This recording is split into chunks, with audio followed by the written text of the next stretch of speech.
Presidency university news headlines.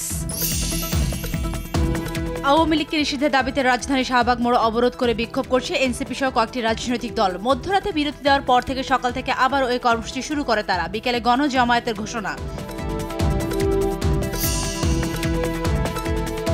Sylhet ছাড়া দেশের প্রায় সব অঞ্চলে বয়ে যাচ্ছে তীব্র তাপপ্রবাহ। ঢাকায় আজকে সর্বোচ্চ তাপমাত্রা 40 ডিগ্রি সেলসিয়াস। চলতি মাসে তাপমাত্রা আর না বাড়লেও শিগগিরই বৃষ্টির সম্ভাবনা দেখছে না আবহাওয়া অধিদপ্তর।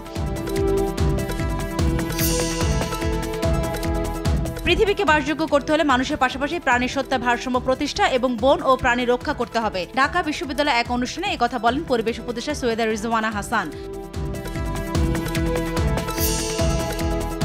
13 ঘন্টা পর স্বাভাবিক হয়েছে দক্ষিণাঞ্চলের রেল যোগাযোগ। গেল রাতে খুলনাগামী জাহানাবাদ এক্সপ্রেস ট্রেনের একটি কোচ ভাঙা জংশন এলাকায় লাইনচ্যুত হয়। এতে পদ্মা সেতু হয়ে দক্ষিণাঞ্চলের সঙ্গে ঢাকার রেল যোগাযোগ বন্ধ ছিল। বরেণ্য সঙ্গীতশিল্পী, গবেষক ও লেখক মুস্তাফা জামান আব্বাসী আর নেই। শনিবার ভোরে বনানীর একটি হাসপাতালে চিকিৎসাধীন অবস্থায় মৃত্যুবরণ করেন তিনি। মৃত্যুকালে তার বয়স হয়েছিল 89 বছর। বাদ জোহর গুলশানে আজাদ মসজিদে তার জানাজা। পাকিস্তানে 3টি বিমান ঘাঁটি লক্ষ্য করে মিসাইল হামলা চালিয়েছে ভারত। এর জবাবে পাল্টা হামলা চালানো হয়েছে বলে দাবি করেছে পাকিস্তানের আইএসপিআর। এদিকে দেশের শীর্ষ সামরিক কর্মকর্তাদের সঙ্গে বৈঠকে বসেছে শেহবাজ। যুদ্ধ পরিস্থিতির মধ্যে পাকিস্তানকে প্রায় 100 কোটি মার্কিন ডলার অতিরিক্ত ঋণ দিতে যাচ্ছে আন্তর্জাতিক মুদ্রা তহবিল IMF। এদিকে শর্ত মানতে পাকিস্তান ব্যর্থ হয়েছে মন্তব্য করে ঋণের সিদ্ধান্তে উদ্বেগ জানিয়েছে ভারত।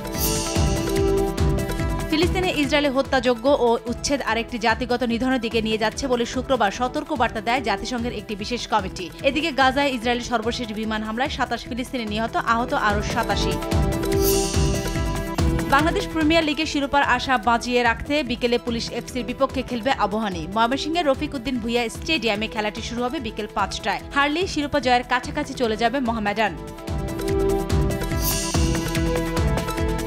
EPL-এ আজ মাঠে নামবে ম্যানচেস্টার সিটি। বাংলাদেশ সময় রাত 8টায় তাদের আতিথেয়তা দেবে টেবিলের তলানিতে থেকে রেলিগেশন নিশ্চিত হওয়া সাউদাম্পটন।